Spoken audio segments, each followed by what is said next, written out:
Saúde os irmãos com a paz do Senhor. Irmãos, promessas. As promessas contidas na palavra de Deus, contidas na Bíblia, existem várias, inúmeras delas, de Gênesis até Apocalipse. Tem muitas promessas, promessas de edificação e promessas de destruição. Mas hoje existe uma leva muito grande de profetas, abre aspas, fecha aspas, que estão induzindo o povo ao erro, à falha, ao comodismo, vamos assim dizer. Porque existem passagens bíblicas em relação a muitas promessas que falta interpretação. E um povo muitas das vezes preguiçoso, não gostam de ler, não querem interpretar a Bíblia pelo Espírito, interpretam, né, pelo que o homem acha que é e assim aplica. Então existe uma passagem na palavra de Deus, de Números, que as pessoas usam muito, e a gente vê muitos também, é fazer adesivo para carro, para caminhão, para porta de casa, que está lá em Números 23, no versículo 19, aonde diz que Deus não é homem para que minta, e nem é filho do homem para que se arrependa. Está escrito, realmente está escrito lá. Olha, então você não desanime, continue firme, porque Deus não é um para que minta, então Deus tem uma promessa de vitória na sua vida, Deus tem uma bênção para entregar na sua vida, então não desanima. Isso é uma autoajuda. E a recompensa, ou as promessas para se cumprir na minha e na sua vida, precisa da tua obediência.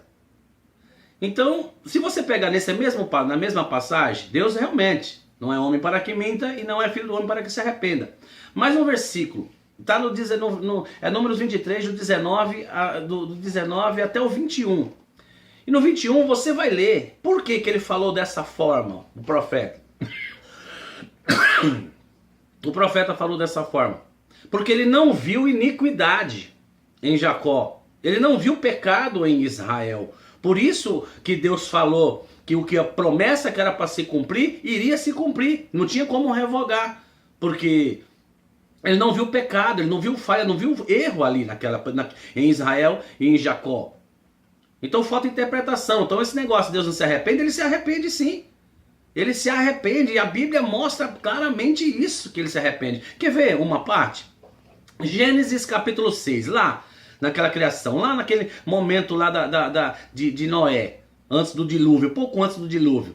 Em Gênesis 6, no versículo 5 e 6, se você pegar e ler, você vai ver lá que ele viu tanta iniquidade no coração do homem, que o pensamento do homem era mau constantemente. Ele disse que o espírito dele não permaneceria com o homem. E ele se arrependeu, está bem claro lá, ele se arrependeu da criação que ele fez. Está lá.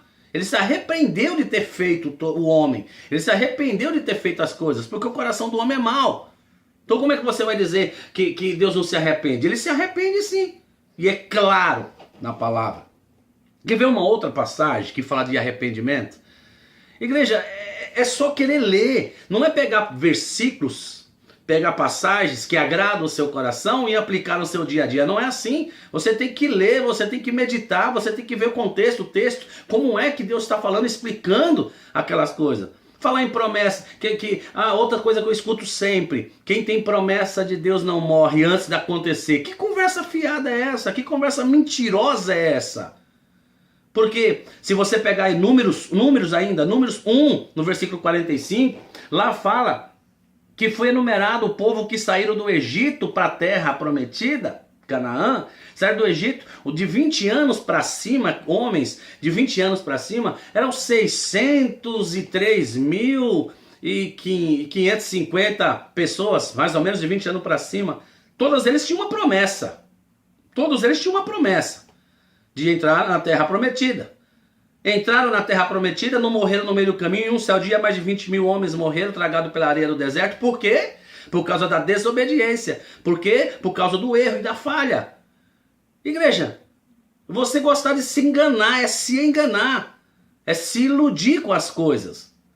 Então, todos eles tinham promessa e não morreram. Quer dizer, então não iriam morrer, tinham que entrar na terra prometida. O próprio Moisés, que você conhece a palavra, Deus não falou para ele que ele entraria na terra prometida, em Canaã, mas por conta daquele momento de que ele se irou lá e bateu naquela pedra lá, você conhece a história, não vou entrar em méritos aqui. O que Deus falou para ele? Eu tinha dito para você que você entraria mais longe de mim tal coisa, mas eu todavia vou deixar ver a terra, mas de longe. Você conhece a palavra, rapaz? É só você querer ler. Então para de se enganar nas coisas.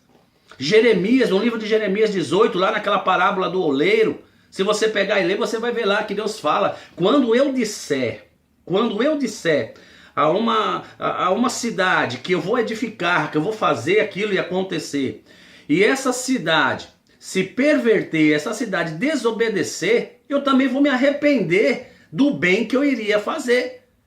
Mas se essa mesma cidade que eu falar que eu vou destruir pela maldade dela, e essa cidade se arrepender, se essa cidade praticar coisas boas, eu também me arrependerei do mal que eu iria fazer àquela cidade. Então ele edifica e ele destrói. Ele se arrepende de edificar se você desobedecer. Olha Nínive, pega lá o livro de Jonas, capítulo 3. Deus não queria destruir a cidade porque ela é má aos olhos de Deus. Todavia ela falou, vou dar uma oportunidade. Mandou Jonas para pregar lá, o Jonas pregou, o povo se converteu. E a Bíblia não relata que Deus se arrependeu do mal que iria fazer? Ué, agora você vem falar para mim que olha, Deus não é filho do homem para que minta, Deus prometeu, ele vai cumprir, ele não é filho do homem para que minta, nem para que se arrependa. Ele se arrepende sim. Olha os caminhos que você está trilhando. Estão compreendendo até aqui? Eu espero que sim. Quer ver outra passagem? Que as pessoas interpretam de uma forma que você também vê em adesivos e muitas coisas mais. É aquela passagem de Filipenses 4 no versículo 13. Posso todas as coisas naquele que me fortalece. Eu posso tudo naquele que me fortalece. Peraí, aí as pessoas entram em dívida, as pessoas fazem coisas erradas, não oram a Deus para pedir direção, não fazem nada, fazem tudo lá, confiando numa passagem bem clara que Paulo deixou claro. No versículo 11, ele deixou bem claro, 11 e 12. Porque ele aprendeu a ter fartura e não murmurar, e não reclamar, e não ser orgulhoso. Ele aprendeu a ter escassez e não murmurar. Leia a Bíblia no versículo 11 e 12. Ele aprendeu a ter e a não ter. Ele aprendeu a estar por cima e a estar por baixo. Em todas as coisas ele era grato a Deus. Então ele falou, eu posso todas as coisas, porque eu já aprendi, já vivi coisas terríveis. E eu sei o Deus que eu sirvo. Aí um povo incauto, não consegue compreender, entender. Aí começa a fazer o que você vê hoje. Destruição, vai para as igrejas, só promessa, promessa, promessa, promessa, promessa. E não para. Igreja, Jesus está voltando, é uma promessa dele. E nessa volta, ele já falou, uma promessa dele, vai separar os bodes das ovelhas. As ovelhas à sua direita e os bodes à sua esquerda. De que lado nós vamos estar? Toma posse da palavra. E a paz esteja com todos.